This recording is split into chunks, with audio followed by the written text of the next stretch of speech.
अमेठी का अखाड़ा, जी हाँ, क्योंकि यहां से है टीवी की बहुरानी यानी कि स्मृति ईरानी, युवराज कांग्रेस के यानी कि राहुल गांधी, और साथ ही है कवि कुमार यानी कि कुमार विश्वास।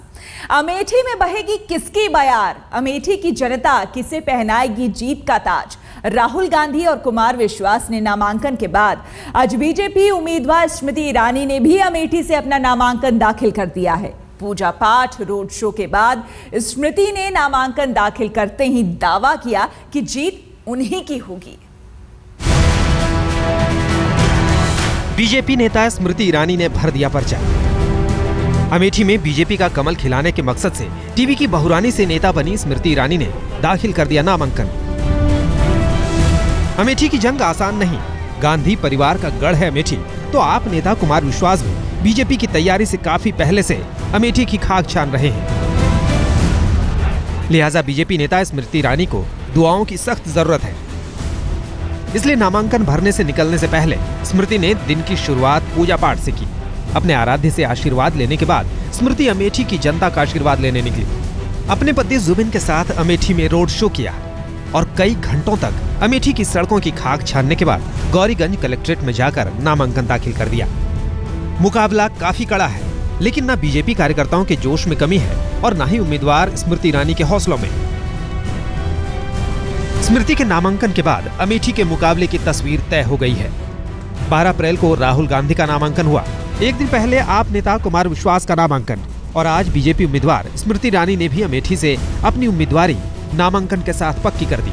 हालांकि नामांकन दाखिल करने के बाद अमेठी के सभी उम्मीदवारों ने कहा कि जीत उन्हीं की होगी। अमेठी में पारिवारिक रिश्ता है, अच्छी जीत होगी। 2004 में 2009 में ओपिनियन पोल्स थे, कह रहे थे कांग्रेस पार्टी हारेगी, और आप जानते हैं क्या हुआ। 2014 में भी वही होने वाला है, कांग्रेस पार्टी जीतेगी। उत्तर प्रदेश, बाकी हिंदुस्तान को सबसे ज्यादा फायदा होगा। उसके बाद आज नामांकन पर यह तय हो गया कि विजय का विश्वास सुनिश्चित है, और यह तय किया गया है कि इस विजय के बाद एक जन विजय रैली की जाएगी कि जनता की विजय हुई। ये इस बात का संकेत है कि देश में जो बदलाव आ रहा है नरेंद्र मोदी के नेतृत्व में, वही बदलाव अमेठी भी आ रहा है। वर्षों से जिन कार्यकर्ताओं ने अमेठी की रणभूमि पर संघर्ष किया, उन सभी वरिष्ठों के आशीर्वाद से नौजवान कार्यकर्ता भी सम्मिलित हुए हैं, ताकि देश में यह आवाज गूंजे कि अमेठी अब तैयार, अब की बार मोदी सरकार। उम्मीद रखना और दावे करना नेताओं का हक है, लेकिन हार जीत की असली चाबी तो जनता के हाथ में है। अमेठी की जनता 7 मई को ईवीएम में अपना फैसला दर्ज कराएगी और जनता का फैसला सामने आएगा 16 मई को। तब तक आप भी सस्पेंस के साथ चुनावी महाभारत का आनंद लीजिए कि गांधी परिवार के गढ़ में इस बार क्या होगा। राहुल अपना गढ़ बचाने में कामयाब रहेंगे या कांग्रेस विरोधी लहर में कांग्रेस उपाध्यक्ष को भी झटका लगेगा। आमिर हक, अमेठी, आज तक। वैसे बीजेपी ने बड़ी माथापच्ची के बाद राहुल के खिलाफ अमेठी से स्मृति ईरानी को चुनावी मैदान में उतारा है। कहा तो ये भी जा रहा था कि स्मृति पहले अमेठी आने को ही तैयार नहीं थी, लेकिन पार्टी के हुक्म के आगे कोई चारा भी नहीं था। सवाल है, गांधी परिवार के गढ़ में टीवी की पक्की लेकिन राजनीति की कच्ची बहुरानी आखिर कैसे कमल खिला पाएंगे? उनसे बात की आज तक संवाददाता रीमा पराशर ने। अमेठी के अपने चुनावी सफर पर निकल पड़ी हैं स्मृति ईरानी सीधे राहुल गांधी को चुनौती देने के लिए। हम बात करते हैं कि क्या राहुल गांधी को वो एक चुनौती मान रही हैं? आज राहुल गांधी अमेठी के लिए चुनौती बनकर उभर चुके हैं। यानी अमेठी की जनता ने राहुल गांधी जी को वोट दिया इस अपेक्षा के साथ कि गांधी परिवार के चिराग को वोट दिया जाएगा और उनके घर को रोशन किया जाएगा। मैंने आज अमेठी की धरती पर कदम रखते ही जनता से कहा कि उनके जितने सवाल अनसुने थे आज तक, उन सवालों को राहुल गांधी तक हम पहुंचाने का काम करेंगे। अमेठी पूछे एक सवाल, ये विषय, ये कैंपेन हम लोग अमेठी में चलाएंगे। और सबसे पहला सवाल मैंने आज अमेठी की धरती पर आकर यही किया कि अमेठी की जनता ने बड़ी उम्मीद के साथ गांधी के परिवार के चिराग को रोशन किया वोट देकर, लेकिन ऐसा क्यों है कि उसी चिराग ने अमेठी की जनता के घरों से रोशनी को छीन लिया। स्मृति जी, मोतीलाल नेहरू के समय से हमने देखा कि वो सांसद रहे यहाँ से, और उसके बाद धीरे धीरे करके राहुल गांधी तक। सिर्फ विकास को ही आप अपना मुद्दा बनाएंगी या इसके अलावा और भी कोई सवाल है? देखिए, नेहरू गांधी परिवार ने इतने वर्षों से यहाँ पर अपना साम्राज्य बनाया। आप इसे नेहरू गांधी परिवार का गढ़ कहती हैं, तो एक अपेक्षा तो होगी ही कि जो गांधी परिवार देश भर में जाकर विकास की बात करता है कि उन्होंने देश में विकास किया, उन्हीं का लोकसभा क्षेत्र क्यों विकास से वंचित है। नेतृत्व को परिभाषित करता है न सिर्फ भाषण बल्कि काम भी। और आज अगर आप राहुल गांधी की लोकसभा की कॉन्स्टिट्यूएंसी को देखें तो यहाँ पर जनता 24 घंटे बिजली के लिए त्राहिमाम हो रही है। यहाँ पर जनता स्वच्छ पीने का पानी मांग रही है। 2010 में भारत की सुप्रीम कोर्ट ने मनमोहन सिंह जी की सरकार से कहा कि दुर्भाग्य है देश का कि एक तरफ हमारे अनाज के गोडाउन भरे पड़े हैं अनाज के साथ, लेकिन देश में गरीब जनता रात को भूखे पेट सो रही है। प्रश्न ये उठता है कि देश में तो मुफ्त अनाज बांटा नहीं, तो राहुल गांधी ने कम से कम अमेठी में तो मुफ्त अनाज बांट दिया होता, सड़ाया नहीं होता उस अनाज को सरकारी गोडाउनों में। तो ऐसे कई प्रश्न हैं जिनको मैं लेकर अमेठी आई हूँ। अगर ये नेहरू गांधी परिवार का गढ़ है तो ऐसा क्यों है कि गुजरात जैसे राज्य में, जहाँ पर नरेंद्र भाई 12 वर्ष से मुख्यमंत्री के रूप में सेवा दे रहे हैं, वहाँ 12 वर्षों में इतना विकास हुआ है, और यहाँ पर जहाँ पर 6 दशकों से ज़्यादा नेहरू गांधी परिवार का सिक्का जमाया हुआ है उस परिवार ने, यहाँ पर क्यों विकास नहीं हुआ। और अमेठी का नाम लेते ही जहन में पहली तस्वीर जो उभरती है वो है गांधी परिवार की। ये वो इलाका है जो गांधी परिवार को सालों से सियासत की दिशा दे रहा है, लेकिन अमेठी की खुद की दिशा क्या है? हमने ये पड़ताल शुरू की उस सुनीता के घर से जहां बरसों पहले राहुल आकर रुके थे। अमेठी की ये सड़क उस गांव जाती है जहां 26 जनवरी 2008 को राहुल के कदम ने पूरे गांव को हिंदुस्तान भर में चर्चा का केंद्र बना दिया था। इस गांव का नाम है पूर जवाहर सिंह। साल 2008 में राहुल यहां दलित महिला सुनीता कोरी के घर अचानक आ धमके थे।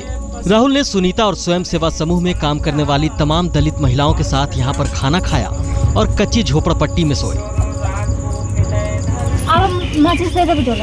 6 सालों में गांव पूर जवाहर सिंह और सुनीता की तकदीर कितनी बदली, आइए जानते हैं। सर, जैसे कि राहुल जी के आने के बाद ही उनकी पहचान से ही सारे लोग हमारे यहाँ आ रहे हैं, और कुछ लोग जैसे कि कुमार विश्वास जी आए थे तो उन्होंने चद्दर डाल दिए, और उनके जाने के बाद मंत्री जी आए तो उन्होंने लोहिया आवास दे दिए। फिर उन्होंने हमारे पति को नौकरी दी, अभी तक मिला नहीं है, अभी खड़े नहीं हुए हैं, मजदूरी कर रहे हैं। अभी हम कैसे जानेंगे? बहुत से जो है गांव में क्या स्थिति रहती है आपकी? गाँव में सर हमारे पास से सारे खिलाफ रहते हैं, हम सिर्फ गाँव से गुजरते हैं, हम अपना परिवार रहते हैं। सुनीता और उसकी सहेलियां राहुल के साथ भोजन कर उस वक्त निहाल हो उठी थी।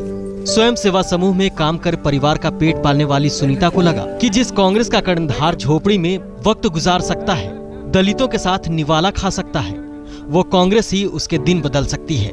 लिहाजा सुनीता बाकी कामों के साथ कांग्रेस के प्रचार अभियान से जुड़ गई। तारीख बदलती रही, 2008 से साल 2014 आ गया, पर सुनीता के लिए वक्त मानो ठहर गया। जिंदगी ज्यों की त्यों बनी रही। हाँ, एक तब्दीली जरूर आई। कुछ लोगों को सुनीता का राजनीति में दिलचस्पी रखना अखरने लगा। एक दिन जब वो प्रचार से लौटी तो खुद की झोपड़ी जली पाई। सर, 2008 में तो हमारे यहाँ राहुल जी आए, तो उनको तो आने के बाद हमारा पहचान मिला, और उनके जाने के बाद हम लोगों को तरह तरह से जो हमारे घर में 2012 में क्योंकि प्रचार करने के लिए निकले थे, 2012 में आग लगा दिया गया। यहाँ तक कि सुनीता के लिए घर तक पहुँचने का रास्ता बंद कर दिया गया। सुनीता का पति घरों की पुताई का काम करता है। खुद सुनीता 150 रुपए रोज की मजदूरी कर 4 बच्चों का पेट पालती है। सुनीता ने राहुल से संपर्क कर अपनी परेशानियां बताई और 26 जनवरी को साथ किए निवाले का हवाला दिया, लेकिन सब बेकार गया। 26 जनवरी को मंत्री जी आए तो उन्होंने हमको लोहिया आवास दिया और हमारे पति को नौकरी भी दी। लेकिन अब ऐसा है कि कांग्रेस के रहने से हम लोग हर तरीके से सताया जा रहे हैं, हर तरीके से मार खा रहे हैं। कांग्रेस के पीछे ही हम लोगों को हर तरीके से सताया जा रहा है। लेकिन कांग्रेस से हर जगह जाओ तो कहते हैं कांग्रेसी है, कांग्रेसी है। अभी तक हम कांग्रेस के पीछे ही अभी तक हैं, लेकिन कांग्रेस हर तरीके से हम लोगों को तरह तरह से जो प्रेरित कर रहे हैं। राजनीतिक दलों में सुनीता के बहाने राहुल पर निशाना साधने की होड़ मची तो समाजवादी पार्टी ने सुनीता के घर की कच्ची दीवारें ईंट की करा दी।